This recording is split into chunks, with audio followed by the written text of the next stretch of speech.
Davos में शुरू हो रहा है वर्ल्ड इकोनॉमी फोरम। 28 जनवरी को पीएम मोदी समिट को करेंगे संबोधित। जी हां, आपको बता दें कि 24 जनवरी को वर्ल्ड इकोनॉमी फोरम की ऑनलाइन समिट शुरू की गई है। बता दें कि ये इवेंट 6 दिनों तक चलेगा। दावोस सिजेंटा समिट वर्चुअल आयोजित किया गया है, जो कि 29 जनवरी को समाप्त होगा। गौरतलब है कि इस समिट में पीएम नरेंद्र मोदी सहित चीन के राष्ट्रपति शी जिनपिंग और विश्व के कई दिग्गज नेता शिरकत करेंगे।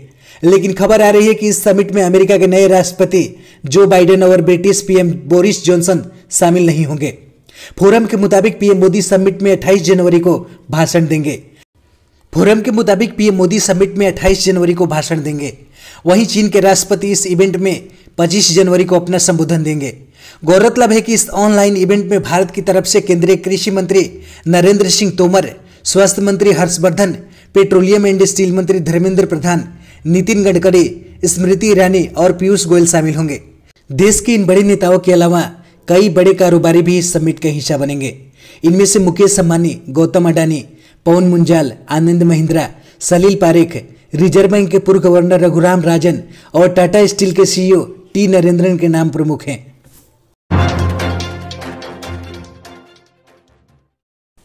अब नाक में ही मर जाएगा कोरोना, अचूक नोजल स्प्रे को अंतिम रूप देने में जुटे ब्रिटिश वैज्ञानिक। जी हां, आपको बता दें कि कोरोना के खिलाफ जारी लड़ाई को मुकाम तक पहुंचाने के लिए वैज्ञानिक भी शिद्दत से काम कर रहे हैं। इस लड़ाई में ब्रिटेन के वैज्ञानिकों को एक बड़ी सफलता हाथ लगी है। ब्रिटेन के वैज्ञानिक ऐसी नोजल स्प्रे को अंतिम रूप देने में जुटे हैं जो कोरोना संक्रमण की रोकथाम में कारगर साबित हो सकती हैं।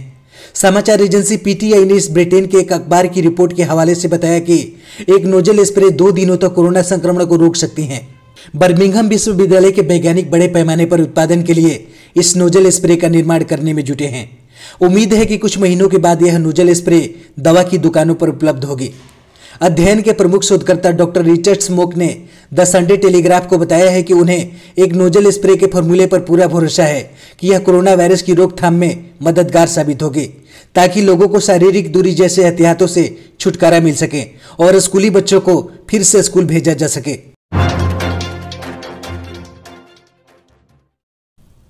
किसानों के रूट मैप को दिल्ली पुलिस ने दी मंजूरी। 26 जनवरी को दिल्ली में 3 जगहों पर निकलेगी ट्रैक्टर परेड। जी हां, आपको बता दें कि दिल्ली पुलिस ने ट्रैक्टर परेड के लिए किसानों के रूट मैप को लिखित मंजूरी दे दी है। दिल्ली में 3 जगहों पर किसान ट्रैक्टर परेड निकाल सकेंगे। 26 जनवरी को दिल्ली में किसानों की ट्रैक्टर परेड होनी है और इसको लेकर दिल्ली पुलिस कमिश्नर ने सभी अधिकारियों को लिखित निर्देश जारी किए हैं कि 26 जनवरी के परेड इंतजामों के बाद किसान ट्रैक्टर रैली को लेकर अलर्ट रहें। परेड के बाद किसान ट्रैक्टर रैली के दौरान लॉ एंड ऑर्डर व्यवस्था बनाए रखने के लिए अलर्ट रहना होगा। 26 जनवरी को होने वाले ट्रैक्टर परेड के लिए कई शहरों से किसानों का जत्था ट्रैक्टर लेकर दिल्ली के लिए निकल पड़ा है। गाजियाबाद के लोनी इलाके से किसान ट्रैक्टर पर तिरंगा लगाकर यूपी गेट के लिए रवाना हुए। कुरुक्षेत्र से 5000 ट्रैक्टरों का काफिला दिल्ली के लिए रवाना हुआ है। एक साथ इतने ट्रैक्टरों के सड़क पर उतरने से लोगों को जाम का भी सामना करना पड़ा। हरियाणा के फतेहाबाद से भी बड़ी तादाद में ट्रैक्टर पर सवार होकर किसान दिल्ली की ओर कूच कर रहे हैं। उधर महाराष्ट्र में नासिक से किसानों का बड़ा जत्था मुंबई की ओर चल पड़ा है।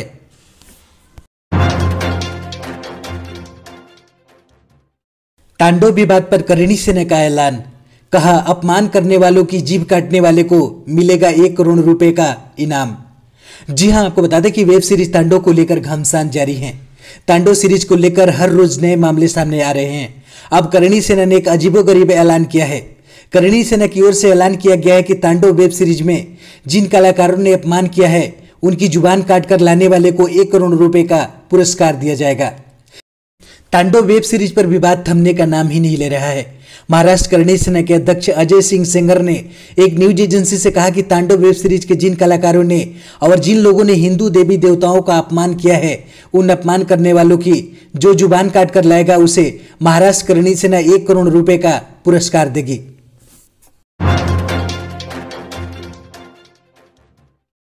कैलाश विजयवर्गीय ने ममता बनर्जी से पूछा सवाल, जय श्री राम का नारा सुनकर अपमानित क्यों महसूस किया।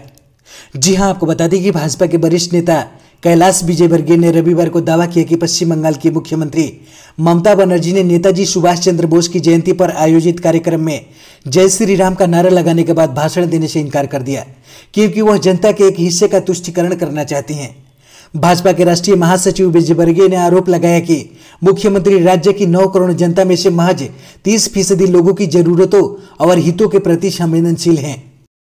उन्होंने जलपाईगुड़ी में पत्रकारों से कहा कि जय श्री राम लोगों के साथ सलाम दुआ करने के लिए इस्तेमाल किया जाता है। प्रधानमंत्री नरेंद्र मोदी के आने पर और नेताजी अनुसंधान ब्यूरो से उनके प्रस्थान करने के दौरान यह नारा लगाया गया। ममता दीदी ने अपमानित क्यों महसूस किया? जय श्री राम या भारत माता की जय सुनकर वह नाखुश क्यों हो गई? बनर्जी का यह कदम राज्य के 30% मतदाताओं की तुष्टीकरण के लिए होने की बात पर जोर देते हुए विजयवर्गीय ने कहा कि शेष 70% आबादी के लिए हमेशा अनदेखी की जाती रही है।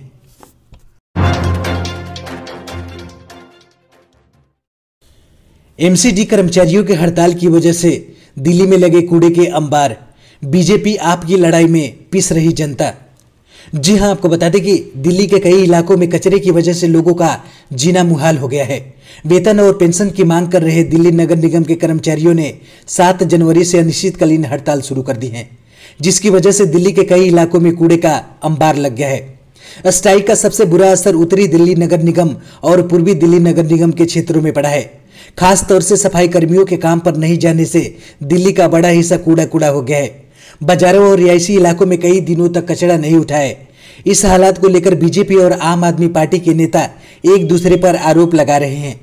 दिल्ली का कूड़ा करने के लिए एक दूसरे को जिम्मेदार ठहरा रहे हैं, लेकिन जनता सवाल पूछ रही है कि आखिर टैक्स भरने के बावजूद वो इस हाल में क्यों जीने के लिए मजबूर हैं।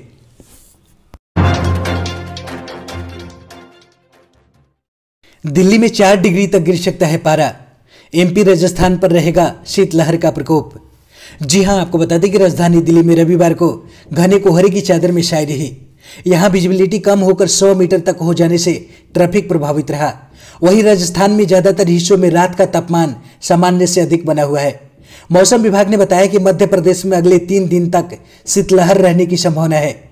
बर्फबारी की मार झेल रहे जम्मू कश्मीर को भी राहत मिलती दिख रही है। घने कोहरे की वजह से सफदरजंग में दृश्यता घटकर 200 मीटर और पालम में 100 मीटर ही रह गई। आईएमडी ने कहा कि दिल्ली में अगले 4 दिन तक मामूली से लेकर घना कोहरा छाए रहने का पूर्वानुमान है। मौसम विभाग के अनुसार राजस्थान में भी कई इलाकों में कोहरा छाया रहा। राजस्थान के एकमात्र पर्वतीय पर्यटन स्थल माउंट आबू में रात का न्यूनतम तापमान 0 डिग्री सेल्सियस दर्ज किया गया।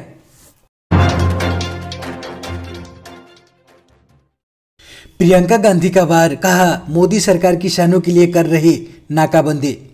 जी हां, आपको बता दें कि उत्तर प्रदेश व कांग्रेस महासचिव प्रियंका गांधी ने किसानों का समर्थन करते हुए केंद्र की भाजपा सरकार पर हमला बोला है।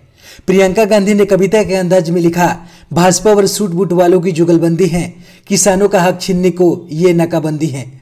दरअसल प्रियंका गांधी ने यह हमला ट्रैक्टर रैली निकालने के लिए दिल्ली जा रहे किसानों को रोकने के लिए पुलिस द्वारा की गई नाकेबंदी की खबर आने के बाद बोला है। आगे प्रियंका ने कहा कि भाजपा अपने अरबपति मित्रों के लिए लाल कालीन बिछाकर देश का सारा धन उनके हवाले कर रही है, लेकिन किसान अपना हक मांगने के लिए दिल्ली आना चाहता है तो उसकी नाकेबंदी की जा रही है। भाजपा और सूट बूट वालों की जुगलबंदी है, किसानों का हक छीनने को ये नाकाबंदी है।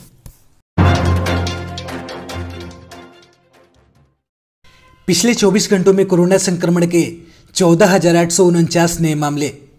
जी हां, आपको बता दें कि देश में कोरोना वायरस के नए मामले पिछले कुछ दिनों से लगातार 20,000 से नीचे बने हुए हैं। स्वास्थ्य मंत्रालय की ओर से जारी किए गए ताज़ा आंकड़ों के मुताबिक पिछले 24 घंटे यानी एक दिन में 14,849 नए कोविड-19 के केस दर्ज किए गए हैं।